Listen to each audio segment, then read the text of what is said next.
नमस्कार मित्रांनो, कोण होतीस तू काय झालीस तू या मालिकेच्या आजच्या भागात आपण बघणार आहोत. यशने हॉलमध्ये सगळ्यांना बसवलेलं असतं. विद्या, निशा, कावेरी, यमुना आणि सुलक्षणा तिथे असते. यमुना म्हणते, यश अरे काय चाललंय तुझं, कशाला आम्हा सगळ्यांना इथे बसवलेलं आहे, जरा मला सांगशील का तुझं काय चाललंय ते. यश म्हणतो, सांगतो. हे बघा, बरेच दिवस झाले आपण सगळे मिळून असा गेम नाही खेळलेला आहे, तर आज आपण एक गेम खेळूया. आज आपण एक मस्त पासिंग द पार्सल खेळायचं आणि पौर्णिमा काकू म्युझिक बदलणार. मस्त गेम खेळू. सुलक्षणा म्हणते, यश अरे काय हे सगळं. विद्या म्हणते, मा प्लीज खेळूयात ना, मज्जा येईन खूप. सुलक्षणा म्हणते, बरं तुम्हा पोरांची इच्छा आहे ना, मग खेळूयात आपण. यश म्हणतो, पौर्णिमा काकू म्युझिक. पौर्णिमा लगेच म्युझिक लावत असते. त्यानंतर यशच्या हातात पिलो असते, ती पिलो तो विद्याकडे पास करतो.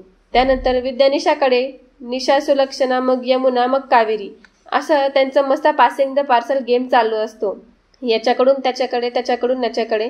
तेवढ्यातच सुलक्षणाकडे पिलो जाते आणि तेवढ्यातच सगळे म्हणतात आऊट आऊट. आणि सुलक्षणाकडे पार्सल गेलेलं असतं. यमुना म्हणते, मा आता मा. तेवढ्यातच विद्या म्हणते, आता मा प्लीज मा आता तुम्ही. तेवढ्यातच सुलक्षणा म्हणते, हे पौर्णिमाने मुद्दाम केलेलं आहे मला आऊट करण्यासाठी. बरं आता मी आऊट झाले ना.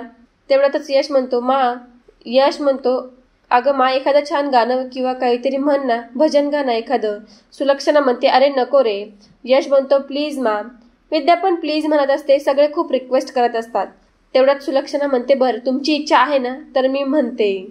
त्यानंतर सुलक्षणा मस्त असं भजन म्हणायला लागते. सगळे त्या भजनाचा आनंद घेत असतात.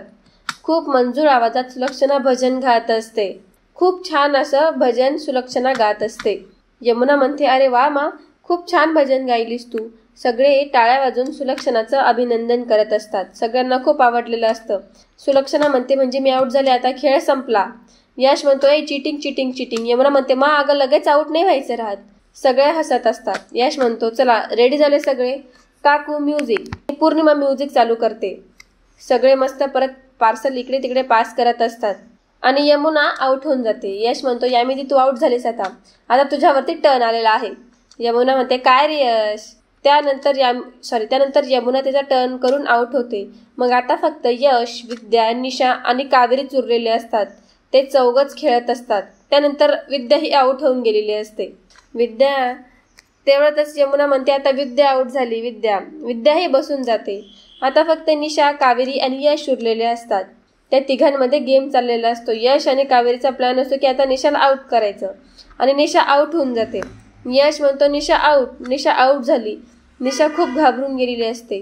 ती म्हणते, मी आऊट झाली असं. त्याच्यात आत्मविश्वास काही राहिलेला नसतो. ती काहीच बोलत नसते. यश आणि कावेरी म्हणतात, चला आता आपण प्लॅन वर्क करूया. कावेरी म्हणते, निशा ऐक ना, मी असं ऐकलं की तू छान गाणं म्हणतेस, एखादं गाणं गा ना तू. सुलक्षणा म्हणते, ही तिला गाणं गायला का लावते. यमुना, कावेरी, विद्या या सगळ्या म्हणतात की ही निशाला चक्क गाणं गायला लावते. निशा कधीच गाणं गात नाही. त्याच्यासोबत जो घडलेला इन्सिडेंट होता त्यावरून ती कधीच गाणं गाणार नाही असं तिने ठरवलेलं असतं. तर निशा कावेरीकडे बघून काही बोलत नसते. यश म्हणतो, हो निशा, गाणं एखादं छान, तुला खूप छान गाणं येतं ना. कावेरी म्हणते, यश अरे तू सुद्धा तिचं ऐकतोयस का. ह्या बाकीच्यांचं ठीक आहे. यश सगळ्यांकडे बघत असतो की आता मी काय बोलू. यश म्हणत असतं की अगं गाऊ दे ना तिला गाणं. यश म्हणतो, निशा असं म्हणून ते चेअर करत असतात निशाला. कावेरी यश निशा करून तिला चेअर करत असतात. सुलक्षणाला हा प्रकार काय आवडत नसतो. सुलक्षणाचा संताप होत असतो. निशाला सगळं आठवत असतं की कसं ती कॉम्पिटिशनमध्ये गेलेली असते आणि ते लोक म्हणत असतात की हिला काहीच येत नाही, तर नुसती उभी आहे. कारण की निशा तिथे जाऊन त्या गर्दीला बघून घाबरून गेलेली असते. त्याच्या तोंडून एक शब्दही निघत नसतो. सगळे म्हणत असतात हिला काही गातच येत नाही, इथे का आलीये. त्याचा कॉन्फिडन्स सगळे लूज करत असतात. ते लोक म्हणत असतात, काही तोंड दाखवायला आली आहेस का मिमिक्री करायला आली आहेस, कशाला आली आहेस तू इथं, चल जा इथून, उगाच इथे उभी राहायला आली आहेस का तू. आणि निशा एकदम घाबरून जाते आणि ती म्हणते, नाही. तेव्हा तिला तो इन्सिडेंट आठवलेला असतो आणि ती म्हणते, नाही मला नाही जमणार. आणि ती एकदम घाबरून गेलेली असते आणि रडत तिथून पळून निघून जाते. सगळे घाबरून जातात की काय झालंय असं. सुलक्षणा तिला सांभाळत असते. सुलक्षणा म्हणते, निशा ऐक जरा. सुलक्षणा म्हणते, यश अरे हे सगळं काय चाललेलं आहे तुझं. तुला माहिती आहे ना हिचं एक ठीक आहे ना, हिला काही ठाऊक नाहीये, पण तुला तर माहिती आहे ना पौर्णिमा खूप जास्त रडत असते. सुलक्षणा म्हणते, निशाच्या बाबतीत काय घडलंय ते तुला माहिती आहे ना, तू का असं करतोय. तिला त्रास व्हावा, तिला मनस्ताप व्हावा, सगळ्या आठवणी जाग्या व्हाव्यात म्हणून तू असं वागलास का? का केलंस तू हे सगळं? यश म्हणतो, अगं माझं तसं नव्हतं, मी फक्त निशाला. कावेरी म्हणते, नाही, त्यांची काही चूक नाही आहे याच्यात, हे सगळी आयडिया माझीच होती. हे सगळं ठरवलं होतं की मी तिला गाणं गायला लावेल, मग तिचा कॉन्फिडन्स वाढेल. पौर्णिमा म्हणते, ही पोरगी माझ्या पोरीचं आयुष्य बर्बाद करूनच सोडेल. आता हिला काय करायचंय? माझी पोरगी गाणं गावं ते ना गाव. कावेरी म्हणते, त्यांनी मला निशाबद्दल सगळं सांगितलं होतं, पण मग हा प्लॅनिंग माझाच होता. कावेरी म्हणते, म्हणजे हे सगळं तुम्ही जाणून बुजून केलं आहेत का? ह्या अशा पद्धतीने निशाचा आत्मविश्वास तुम्ही पुन्हा वाढवणार आहेत का? मला सांगा बरं, हे अशा पद्धतीने तुम्ही सगळं करणार आहेत का? ती आता काय करणार आहे मला सांगा. ती कोणाशी बोलते तरी आहे का? तिची अवस्था तुम्हाला कळते का? त्या पोरीला किती त्रास होत असेल ते. काय विचारते मी तुला, बोल ना आता. हे असलं तिला बोलायला लावून, असं तिला भित्रायला लावून, तिला असा मनस्ताप देऊन तुम्ही आशा करून तिला असं सुधारवणार आहात का? मी एकदा आणि शेवटचं सांगते आहे, जर माझ्या निशाला काही त्रास झाला तर मग गाठ माझ्याशी आहे. मी काही तुम्हाला साधं सोडणार नाही. तिला त्रास झालेला मी काही बघू शकत नाही. एकदम शेवटचं सांगते मी तुम्हाला. काहीही तुम्ही आता केलं तरी मला ते चालणार नाही. माझ्या निशाला काहीच त्रास होता कामा नये, हे मी तुम्हाला एकदम शेवटचं सांगते. सुलक्षणाचा खूपच संताप झालेला असतो. कावेरीलाही खूप वाईट वाटत असतं. तिने काय करायचं ठरवलेलं असतं आणि हे सगळं काय होऊन गेलेलं असतं. इकडे यश हळूच निशाच्या रूममध्ये गेलेला असतो. निशाला कावेरी आणि यश दरवाजातून हळूच डोकावून बघत असतात. ती काय करते ते. कावेरी हळूच दरवाजा उघडते आणि निशाकडे बघते, तर निशा एकदम शांत बसलेली असते. ती सगळी हिंमत हारून तिची गप्प बसलेली असते. यश कावेरी दोघेही विचार करत असतात की हे निशाला काय होऊन गेलं. आपण तर तिचा कॉन्फिडन्स वाढवण्याचा प्रयत्न करत होतो, पण ती तर पूर्णपणे हार मानून बसलेली आहे.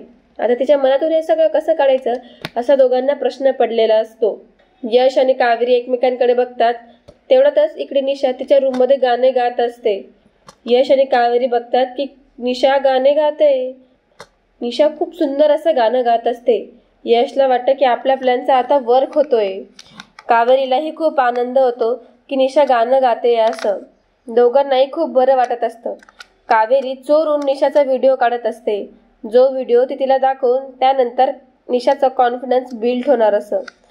निशा इतकं सुंदर गाणं गात असते, तिचा कॉन्फिडन्स जो लूज झालेला असतो तो परत आणण्यासाठी यश आणि कावेरी आता परत पुन्हा एकदा तिला आधीसारखी निशा बनवणार असतात. तेवढ्यातच कावेरीचा फोन डेड होऊन जातो. कावेरी म्हणते, अरे यार, माझा फोन तर डेड होऊन गेला. कावेरी यशला सांगत असते की तुम्ही व्हिडिओ काढा. तेवढ्यातच यश न सांगता तो तिचा व्हिडिओ काढत असतो. यश म्हणतो, काय झालं? कावेरी म्हणते, काही नाही, आणि ती त्याला थम्सअप करत असते. ते गाणं रेकॉर्ड केल्यानंतर ते दरवाजा लावून घेतात. यश म्हणतो, आता हा व्हिडिओ मी सईला पाठवतो. कावेरी म्हणते, आता ही सई कोण आहे? यश म्हणतो, ती निशाची बेस्ट फ्रेंड आहे. ती पटकन सईला मेसेज करतो. तो मेसेज करतो, हाय सई, प्लीज माझं एक काम कर. कॉलेजच्या म्युझिक कॉम्पिटिशनमध्ये निशाचं नाव रजिस्टर कर आणि ऑडिशन टिप म्हणून हा व्हिडिओ पाठव. निशाला आत्ता काहीच सांगू नको. आपण तिला सरप्राईज देऊ. मी तिला निशाला पार्टिसिपेट करण्यासाठी कन्व्हिन्स करेल. तू काहीच काळजी करू नको. यश हा मेसेज सईला पाठवून देतो आणि ती रेकॉर्डिंगही पाठवतो. तेवढ्यातच तेवढा सपोर्ट करते. सई म्हणते, ओके ठीक आहे. यश तिला थँक्स म्हणतो आणि यश म्हणतो, झालंय आपलं काम, चला आपण इथून जाऊयात. आणि यश कावेरी तिथून निघून जात असतात. सायंकाळी सगळे जेवायला आलेले असतात. तेवढ्यातच श्रीकांत म्हणतो, चला रेडीमेड फूड प्रोडक्ट्सची नवीन रेंज आपण आता डिस्कस करतोय. पदार्थ सगळे आपल्या आपल्या आवडीचे आणि आपल्या सवयीचेच असतील. म्हणजे अगदी एकदम चिक्कूच्या गुळाची आमटीपासून तर मसाले भातापर्यंत, दही भातापासून तर मटकीच्या उसळपर्यंत, पण सगळं रेडी टू ईट असंच करायचं आहे. यश म्हणतो, अरे वा. श्रीकांत म्हणतो, त्याच्याच मार्केटिंग आणि प्रमोशनसाठी आपण एका कंपनीशी बोलायला मीटिंग ठेवलेली आहे. मला वाटतं यश, या नवीन प्रोजेक्टची जबाबदारी तू घ्यावीस असं. हे खूप चांगलं होईल. यश म्हणतो, मी कशाला बाबा? श्रीकांत म्हणतो, हो यश, हे सगळं तू करायला हवं. मला वाटतं की ही जबाबदारी तू घ्यायला हवी. जेव्हा ती जबाबदारी यशवर पडते तेव्हा यमुना आणि पौर्णिमाच्या तोंडाचा कलरच उडून जातो. त्या दोघी एकमेकांकडे बघतात. पौर्णिमा तिला सांगत असते, बघ आता ही जबाबदारी पण यशला गेली आहे. श्रीकांत म्हणतो, हो, आपण त्यांच्याशी उद्या सविस्तर बोलणारच आहोत, त्याबद्दल काही वाद नाही. श्रीकांत म्हणतो, बरं मंडळी, ज्यांच्याशी डील फायनल होणार आहे ना, उद्या दुपारी त्यांना मी घरी जेवायला बोलवलेलं आहे, तर उद्या आपल्या घरीच त्यांना व्यवस्था जेवायची करायची. सुलक्षणा म्हणते, अरे वा, फारच छान. पाहुण्यांसाठी काय काय पदार्थ करायचे म्हणजे स्वयंपाक काय काय करायचा या सगळ्याची यादी मी विद्याला देते. मग उद्या आपण करूयात. तेवढ्यात सुलक्षणा विद्याला आवाज देते. विद्या म्हणते, हां मा, काय म्हणतात तुम्ही? विद्या म्हणते, हे बघ, उद्या आपल्याकडे पाहुणे येणार आहेत. तेवढ्यातच श्रीकांत म्हणतो, मंडळी, विद्या नाही, कावेरी करेल. उद्या कावेरी सगळा स्वयंपाक करेल. सुलक्षणा, पौर्णिमा, यमुना सगळ्यांचे होश उडून जातात की कावेरीला एवढी मोठी जबाबदारी. आणि कावेरीला तर खूप टेन्शन आलेलं असतं. कावेरीला तर काहीच जमत नसतं. कावेरी काय करेल? कावेरीला ह्या गोष्टीने खूप टेन्शन येत असतं. सुलक्षणा म्हणते, अहो पण एवढ्या मोठ्या पाहुण्यांचं ती कसं करणार आहे? श्रीकांत म्हणतो, मंडळी, करू द्या की तिला. ऐका माझं जरा. माझी इच्छा आहे की उद्या येणाऱ्या पाहुण्यांसाठी खास स्वयंपाक बनवायची जबाबदारी आपण कावेरीला देऊया. कावेरी उद्या मस्त छान स्वयंपाक बनवेल. कावेरीला काय कळत नसतं की कावेरी काय बनवेल आणि कसं सगळं मॅनेज करेल. सुलक्षणा म्हणते, नैवेद्याचा एक पदार्थ चांगला करणं आणि 10-12 जणांचा स्वयंपाक करणं ही काही खूप वेगळी गोष्ट आहे. ही काही एक गोष्ट नाही आहे हो. या दोघा गोष्टींमध्ये खूप फरक आहे. जमणार आहे का हिला एकटीला एवढं सगळं? ही कशी करणार आहे? श्रीकांत म्हणतो, ती संधी दिली तर कळेल ना की कावेरी बनवू शकेल की नाही. शेवटी ती आपल्या घरची सुनबाई आहे. तिच्यावर पण काही जबाबदारी टाकायला हवी की नाही. श्रीकांत कावेरीला म्हणतो, कावेरी बेटा, जितके चविष्ट लाडू केले होतेस ना तितकाच रुस्त स्वयंपाक कर पाहुण्यांसाठी. म्हणजे पाहुणे कसं इम्प्रेस होतील असं. उद्या हातचं जेवण जर आवडलं ना त्यांना तर ही डील पक्क. तुला उद्या जेवण छान बनवावंच लागेल. विद्याला पण खूप छान वाटत असते की कावेरीला ती जबाबदारी भेटली असं. यशला सगळी तिची हकीकत माहिती असते की सुरक्षित कावेरीला काही येत नाही असं. यशला खूप मोठा ठसका भरतो. श्रीकांत म्हणतो, काय रे, काय झालं? तेवढ्यातच पौर्णिमा त्याला पाणी देते आणि म्हणते, यश सावकाश. पौर्णिमा त्याची पाठ चोळत असते. पौर्णिमा म्हणते, हळूहळू सावकाश पाणी पी. सुलक्षणा म्हणते, ठीक आहे. मग आता उद्या आपल्याकडे खास पाहुणे येणार आहेत ना, मग खास पदार्थ करायलाच पाहिजेत नाही का? सुलक्षणा मुद्दामून तिच्यावरती जबाबदारी टाकत असते. सुलक्षणा म्हणते, मग आपण उकडीचे मोदक करूयात. श्रीकांत म्हणतो, वा, कावेरीला एकदम मोठा झटका बसतो. उकडीचा मोदक म्हणजे मला तर काही जमतच नाही. तेवढ्यात सुलक्षणा म्हणते, त्याचबरोबर मटकीची उसळ, भरलेली वांगी, कोथिंबीर वडी, चिंच गुळाची आमटी, पंचामृत आणि फुलके या सगळ्या गोष्टी आपण करूयात. असा बेत आपण करूयात. कावेरी, जमणार ना गं तुला एवढं सगळं करायला? सुलक्षणा मुद्दामून म्हणत असते. कावेरी म्हणते, जमेल असं? कावेरीच्या चेहऱ्यावरचे हावभाव सुलक्षणाला साफ कळत असतात की ह्या मुलीला काहीच येत नाही आणि उद्या आता हिचा कसा सगळ्यांसमोर पोपट होतो ते बघूयाच. पौर्णिमा आणि यमुना दोघेही खूप हसत असतात की कावेरीला आता एवढी मोठी जबाबदारी दिली आहे, तिला काही जमणारच नाही आता. कावेरी म्हणते, हो करेल ना मी, मला काही अडचण नाही. नाविलाजाने कावेरीला हो सांगावं लागत असतं. कारण की घरात कोणालाच या गोष्टीची कल्पना नसते की कावेरीला स्वयंपाक येत नाही असं. यमुना, पौर्णिमा खूप हसत असतात. त्या म्हणतात, आता गेली कावेरी, आता काही खरं नाही. यशलाही कळालेलं असतं की हिला काहीच येत नाही. कावेरी मनातल्या मनात म्हणत असते, अरे देवा, एवढे सगळे पदार्थ मी एकटीने बनवायचे? मला तर स्वयंपाकच येत नाही. आता मी काय करणार? तिकडे कावेरी चिकूसाठी दूध थंड करत असते. तेवढं तिकडे तिने सगळे पदार्थ काढून ठेवलेले असतात. ती मोबाईलमध्ये बघत असते. चिंच गुळाची आमटी बनवायला तुरीची डाळ लागते. अजून काय लागतं? ही चण्याची डाळ. तेवढं ती सगळं डाळी बघत असते की कोणत्या कोणत्या डाळी असतात, काय काय पदार्थ असं तिला काही माहिती नसतं. तेवढं तिथे यश येतो आणि म्हणतो, काय मग उद्याची तयारी करतायत का तुम्ही? कधी एकदा तुमच्या हातचे मोदक खातोय ना असं झालंय मला. कावेरी म्हणते, आता याला कसं सांगू, मला येतच नाही. यश म्हणतो, होतील ना तुमच्याने? कावेरी म्हणते, काय? यश म्हणतो, अहो मोदक मोदक होतील ना तुमच्याने? कावेरी म्हणते, हो हो होतील ना, का नाही होणार, नक्कीच होतील. यश म्हणतो, मोबाईलमध्ये काय बघताय तुम्ही? कावेरी म्हणते, अहो काही नाही. कुठे काहीच नाही बघत आहे मी, असंच बघत होती. यश म्हणतो, रेसिपी शोधताय ना तुम्ही, माझ्याशी खोटं बोलताय ना? कावेरी म्हणते, नाही छे तसं काही नाही. तसं मला सगळं येतं, पण मग एकदा बघून घेते. प्रमाण किती घ्यायचं, प्रमाण चुकायला नको ना, सगळ्यांना आवडायला हवं, त्यासाठी मी हे सगळं बघते. म्हणून फक्त एवढं एकदाच बघते, एकदाच चेक करत होते की सगळं व्यवस्थित होतं की नाही. यश म्हणतो, बरोबर करा. तेवढ्यात यश म्हणतो, मी आलोच जरा. यशला सगळं कळलेलं असतं की तिला काही जमत नसतं. बिचारी कावेरी एकदम टेन्शनमध्ये आलेली असते की सगळं ती कसं मॅनेज करणार आहे. ती सगळं डाळी बघत असते. यश म्हणतो, हे घ्या, हे पुस्तक तुमच्यासाठी. सगळ्या रेसिपीज खूप सोप्या करून लिहिल्या आहेत यात बघून करा. कावेरी खूप खुश होऊन जाते की त्याने अशी एकदम छान अशी रेसिपी बुक तिच्यासाठी आणलेली असते. यश म्हणतो, घ्या, अहो तुम्हाला खूप सोपं जाईल हे सगळं करायला. कावेरीला खूप छान वाटतं की त्याला आता सगळं काम सोपं होणार आहे. कावेरी म्हणते, तुमच्याकडे हे पुस्तक कसं? आता यशला तिला काय उत्तर द्यावं हे काय कळत नसतं. यश म्हणतो, आओ ते महत्त्वाचं नाहीये, तुम्ही हे पुस्तक घ्या. तुम्हाला खूप सोपं करून दिलं, याच्यात तुम्हाला खूप इझिली सगळं करता येईल. घ्या, हे पुस्तक घ्या, म्हणजे तुम्हाला मदत होईल. कावेरी ते पुस्तक घेते. यश म्हणतो, हे सगळे डबे असं का मांडलेत तुम्ही? कावेरी म्हणते, कशात काय ठेवलंय ते बघत होते, उद्या घाईघाईत गडबड नको ना व्हायला, त्यामुळे. यश म्हणतो, ते रवा आणि बगरमध्ये तशी गडबड म्हणायची का तुम्हाला? कावेरीला काय बोलावं समजत नसतं. यश मुद्दामून तिला चिडवत असतो. त्यानंतर कावेरी सगळे डब्बे आवरून ठेवत असते. यश तिची सगळी गंमत बघत असतो. कावेरी बिचारीने कधीच हे कामं केलेली नसतात, तिला सगळं करावं लागत असतं. यश म्हणतो, बाकी सगळं पुस्तकात वाचून बनवाल कावेरीजी तुम्ही, पण मोदकाचं काय कराल? ते काही तुम्हाला जमणं शक्यच नाही. आणि तो कावेरीवर खूप हसत असतो. तेवढ्यातच यश सनीला सगळा प्रोग्राम सांगतो.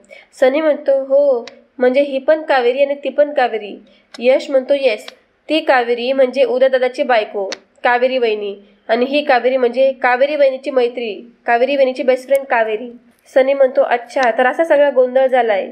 यश म्हणतो, सनी तुला वाटत असेल हे सगळं माहीत असून पण मी यांच्यावर एवढा विश्वास का ठेवतोय? सनी म्हणतो, हा मला पण तेच म्हणायचे, तू एवढा विश्वास का ठेवतोय? यश म्हणतो, अरे त्याचं कारण आहे. हे बघ, बाबांनी यांना नॉमिनी म्हणून चिकूच्या बॉन्डवर सही करायला सांगितली होती, पण यांनी नाकार दिला यार. त्यांनी सरळ नाही सांगून दिलं. यावरून क्लिअर होतंय की ह्या इथे चुकीच्या हेतूने अजिबात आला नाही आहेत. सनी म्हणतो, ते खरं यश, पण किती असलं तरीही कावेरी खोटं बोलूनच या घरात आली आहे ना. यश म्हणतो, अरे हो मला माहिती आहे, बरोबर आहे तुझं म्हणणं, पण मग होऊ शकतं की यामागे सुद्धा काहीतरी व्हॅलिड रिझन असेल असं मला वाटतंय. सनी म्हणतो, अरे वा, फारच पोळका येतोय वाटतं आपल्याला कावेरी वहिनीच्या बेस्ट फ्रेंडचा. असं सनी यशला चिडवत असतो. सनी म्हणतो, काय चाललंय लगे रे मुन्ना? तसंही उदयदाने तर तुला आदेश सांगितलंय, त्यामुळे तुझा नंबर तर क्लिअर आहे. आणि दोघी टाळ्या देत असतात. तेवढ्यातच यश सनीच्या कानफटीत लावून देतो. म्हणतो, गप्प बस, काय बडबड नको करू, गपचप आत चल, ते येतील आता. सनी म्हणतो, आता एवढ्या रात्री? यश म्हणतो, अरे उद्या त्यांना स्वयंपाक करायचा आहे आणि स्वयंपाक करायच्या आधी त्या प्रॅक्टिस करण्यासाठी रात्री किचनमध्ये नक्की येणार. मला माहिती आहे, मी चांगलंच ओळखतो त्यांना. सनी म्हणतो, अच्छा, खूपच ओळखायला लागलायस तू तर त्यांना, बापरे. यश म्हणतो, ते बघ आल्या बघ, चल. आणि तो बघतो की ती स्वयंपाकघरात आलेली आहे असं. यश आणि सनी गपचूप बघतात की ती स्वयंपाक करण्यासाठी गेली आहे. यश म्हणतो, बघ काय म्हणालो होतो मी तुला, ती आली बघ स्वयंपाकघरात. उद्या त्यांना मोदक बनवायचे आणि मला माहिती त्यांना अजिबात येत नाही, म्हणून आता मी त्यांना मोदक शिकवणार आहे. सनी त्याच्यावर हसत असतो. रोमॅन्टिक हिरो, अरे तुझ्या घरी हे चालत नाही, तू विसरलायस का? यश म्हणतो, म्हणून तर तुला बोलवलेलं आहे, मी त्यांना मोदक शिकवणार आणि तू पहारा द्यायचा. सनी म्हणतो, पहारा? नाही यार, मी पहारा नाही देणार. तेवढ्यातच इकडे कावेरी सगळे प्रश्न डब्बे घेऊन बसलेली असते आणि तिथे सगळं सामान ठेवलेलं असतं. कावेरी म्हणते, मोठ्या तोरात बाबाला म्हणायचे की तो करेल ना माझ्यासाठी स्वयंपाक, मी कशाला करू, मला काय गरज आहे स्वयंपाक करायची. तेवढ्यात तिला आठवत असतं की जेव्हा मुकुंद स्वयंपाक करत असतो तेव्हा ती म्हणालेला असतो, मला आता लग्नानंतर त्याला नवऱ्याला काय उपाशी ठेवणार आहे का तू? कावेरी म्हणते, उपाशी कशाला, तो खवेल ना माझ्यासाठी नारळ आणि तो माझ्यासाठी करेल ना स्वयंपाक, तो मस्त छान स्वयंपाक करेल माझ्यासाठी. कावेरी म्हणते, इथे तर तोही नाहीये आणि स्वयंपाक पण नाहीये, कसे बनवणार उद्या माने सांगितलेले मोदक, कसं करणार मी सगळं? तिला इतके सगळे पीठ असतात, तिला तेही कळत नसतं की नेमकं तांदळाचं पीठ कोणतं आहे, तिला ते पण समजत नसतं. इथून सुरुवात आहे माझी की मला अजून तांदळाचं पीठ सुद्धा माहीत नसतं. तेवढ्यात यश सनीला घेऊन आलेला असतो. यश सनीला ओढत किचनमध्ये घेऊन येतो. यश म्हणतो, अरे ये सनी, ये मोदक ना बनवतो सनी तुझ्यासाठी मोदक, शिकून घे माझ्याकडून. आणि म्हणतो, हे आहे तांदळाचं पीठ. सनी म्हणतो, यश. तेवढ्यात सनीला खूप झोप लागत असते. सनी म्हणतो, यश मी काय म्हणतो, तू मोदक बनव, मी जरा तुझ्या रूममध्ये जाऊन येतो, कारण मला एक अर्जंट काम आठवलंय, ते करून येतो मी आणि आलोच. सनीला काहीच अर्जंट काम नसतं, सनीला झोप काढायची असते. यश म्हणतो, सनी रूममध्ये नाही जायचं, हॉलमध्ये बस आणि पारा ठेव, कोणी आला तर इशारा कर मला. सनी म्हणतो, मी काय वॉचमन आहे का तुझा? यश म्हणतो, या क्षणी हो. यार सनी प्लीज अंडरस्टँड यार, असं काय करतो, जर मला कळलं ना तर खूप मोठा प्रॉब्लेम होईल, please Sunny, please please please Sunny. आणि एकदम रिक्वेस्ट करून तो सनीला हॉलमध्ये पाठवतो. सनी स्माईल देऊन हॉलमध्ये चालला जातो. मजबुरीने सनी तिकडे निघून जातो. तेवढ्यात कावेरी म्हणते, तुम्ही इथे एवढ्या रात्री कशासाठी आला आहेत? यश म्हणतो, तुम्ही एवढ्या रात्रीच्या जागून प्रॅक्टिस करताय म्हणून मीही तुम्हाला हेल्प करायला आलो आहे. कावेरी मनातल्या मनात म्हणते, ह्यांना कसं कळलं मला स्वयंपाक येत नाही ते. यश म्हणतो बरं जाऊ द्या, करूया का आपण सुरुवात. मग यश सगळं कावेरीला हेल्प करून सांगत असतो की कसं करायचं काय करायचं. इकडे सनी हॉलमध्ये येऊन बसलेला असतो आणि म्हणतो काय आता वॉचमॅनगिरी करा सुरू. आणि तो बघत असतो. यश म्हणतो जाऊ द्या, असं बी कोणी नाही, एवढ्या रात्रीचं कशाला कोणी येणार आहे. मी माझा फोन काढतो आणि फोन बघत बसतो. असं सनी फोन बघत असतो. यश कावेरीला सगळी मदत करत असतो. कावेरी म्हणते या घरात मुलांनी किचनमध्ये आलेलं सुद्धा चालत नाही, तुम्हाला एवढं सगळं कसं येतं, तुम्हाला एवढं सगळं कसं माहिती. यशला काय कळत नसतं की हिला काय सांगू. यश म्हणतो ते मला लहानपणापासून करताना बघितलंय ना, म्हणून मग मला हे सगळं येतं, मला आवडतं हे सगळं, त्यामुळे मला येतं, त्यात काय एवढं, फक्त इकडे घरात पुरुषांनी किचनमध्ये आलेलं चालत नाही, बस एवढंच. यश म्हणत असतो हे तर खूप डेंजर आहे, लगेच मला पकडून घेईल. तेवढ्यात कावेरीच्या हाताला लागतं. कावेरी म्हणतं ऐ ग, आणि यश म्हणतो ऐ ग, आणि त्याच्या हातून रक्त यायला लागतं. यश म्हणतो इथे या इथे या इथे या. यश त्याच्या हाताला रक्त लागून खूप घाबरून जातो. तो पटकन बेसिंगमध्ये जातो, तिचा हात धुत असतो. तो म्हणतो किती रक्त येतं, जरा जपून करायचं होतं ना, मी हळद लावतो, तुम्हाला हळद लावतो. आणि तो हळद शोधत असतो की हळद कुठे हळद कुठे. तो घरभर तिचा हातच सोडत नसतो, तो पूर्ण किचनवर फिरत असतो. यश खूप घाबरून जातो. यश म्हणतो हळद लावलं की खूप बरं होईल, थोडंसं झोंबेल पण डोंट वरी, लगेच बरं होईल. तिला लावत असताना यशच घाबरत असतो. तिला लावत असताना यशलाच टेन्शन येत असतं. तिला लावतो आणि यशच म्हणतो की अरे अरे. तो म्हणतो तोच खूप घाबरत असतो. तिला मुकुंदचीच आठवण येत असते की तिला जेव्हा लागलेलं असतं तेव्हा कावेरीच्या जखमांवरती मलम लावताना मुकुंदला त्याच्यापेक्षा जास्त त्रास मुकुंदला होत असतो. जसं मुकुंद त्याच्यासाठी करत असतो तसं सगळं यश त्याच्यासाठी करत असतो. तिला सगळ्या मुकुंदची आठवण येत असते की यश एकदम मुकुंद सारखा आहे, तिच्यापेक्षा जास्त त्रास मुकुंदला होत असतो. तसंच इकडे कावेरीला लागलेलं असतं, पण कावेरीपेक्षा जास्त त्रास हा यशला होत असतो. तो खूप घाबरून घाबरून फुकत असतो. कावेरीला एकदम तो क्षण तिच्या डोळ्यासमोर आलेला असतो. जसं मुकुंद करत असतो तसंच यशही करत असतो. कावेरी म्हणत असते अरे मला लागलंय. कावेरी म्हणते मला लागलेलं आहे, तुम्ही काय एवढे घाबरतायत असं. तिच्या डोळ्यात पाणी आलेलं असतं. यश घाबरून जातो आणि आता हिला काय बोलावं तो विचार करत असतो. यश खरंच खूप घाबरून गेलेला असतो तिच्या लागलेल्या जखमकडे बघून, आणि ते दोघंही एकमेकांकडे बघत असतात. थोडी काळजी यश घेत असताना ती खूप भावूक झालेली असते. तेवढ्यात सुलक्षणा इकडे पाणी घेण्यासाठी तिच्या रूममधून बाहेर आलेली असते. कोणाचंही तिच्याकडे अजिबात लक्ष नसतं. यश म्हणतो हो, पण मग तुम्हाला झोंबत असेल ना खूप जास्त, त्यामुळे. तेवढ्यात कावेरी म्हणते की नाही नाही नको. कावेरी इकडे तिकडे बघते आणि कावेरी म्हणते की नको. कावेरी तिचा हात काढून घेते त्याच्याकडून. सुलक्षणा किचनमध्ये येण्यासाठी निघालेली असते. यश म्हणतो आता आपल्याला सारण बनवायचं आहे, हा नारळ खवायला लागणार. आणि यश असं मस्त त्या नारळाचं कॅच करत असतो. कावेरी म्हणते एवढी काय शायनिंग मारताय. कावेरी ही यश सारखं करत असते तेव्हा तिच्या हातातून ते नारळ सटकून खाली पडून जातं आणि ते नारळ पुढे निघून जातं. कावेरी म्हणते, यश म्हणतो घ्या, काही खरं नाही तुमचं, जा आता ते नारळ घेऊन या. वा बरं. कावेरी म्हणते हो हो जाते मी. आणि कावेरी ते नारळ घेण्यासाठी जात असते. ते नारळ गडबडत असतं आणि ते नारळ सुलक्षणाच्या पायाजवळ येऊन थांबतं आणि कावेरी ते नारळ उचलत असते. तेवढ्यातच तिथे सुलक्षणाला पाहून कावेरीचे होश उडून जातात. कावेरी वरती बघते आणि म्हणते मा तुम्ही. सुलक्षणाला बघून कावेरी खूप घाबरून गेलेली असते. ती म्हणते मा तुम्ही इथे आलात. तर मित्रांनो, कोण होतीस तू काय झालीस तू या मालिकेचा आजचा भाग इथेच संपतो. पुढील भागात आपण बघणार आहोत. कावेरी सुलक्षणाला म्हणते तुम्हाला काही हवं होतं का. सुलक्षणा म्हणते मला पाणी हवंय. किचनमध्ये यश लपलेला असतो. सुलक्षणा पाणी घ्यायला जात असते. तेवढ्यात कावेरी म्हणते मी देते तुम्हाला पाणी. ती फ्रीज मधलं पाणी सुलक्षणाला देत असते. सुलक्षणा म्हणते फ्रीज मधलं पाणी पित नाही, मी माठातलं पाणी पिते. तेवढ्यात यश ते किचनच्या तिथे लपलेला असतो. सुलक्षणा माठात पाणी घ्यायला पुढे येते. तेवढ्यातच लाईट जाते आणि कावेरी पुढे येऊन यशला तिच्या पाठीमागे लपवत असते. सुलक्षणा म्हणते काय चाललेलं आहे बरं तुझं, एवढी काही विचित्रासारखी वागतेस तू. तर मित्रांनो, कोण होतीस तू काय झालीस तू या मालिकेच्या नवनवीन अपडेटसाठी आपल्या चॅनलला लाईक करा, शेअर करा आणि सबस्क्राईब करा. धन्यवाद.